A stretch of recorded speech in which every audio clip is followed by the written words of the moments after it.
ఎన్ని తలచినా ఏది అడిగినా జరిగేది నీ చిత్తమే ప్రభువా, జరిగేది నీ చిత్తమే.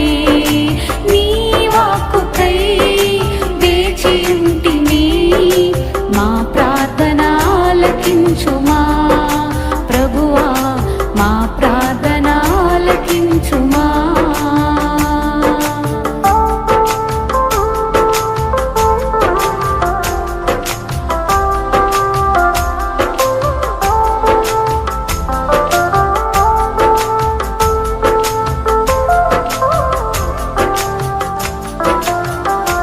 నీ తోడు లేక, నీ ప్రేమ లేక ఇళ్ళలో ఈ ప్రాణులలో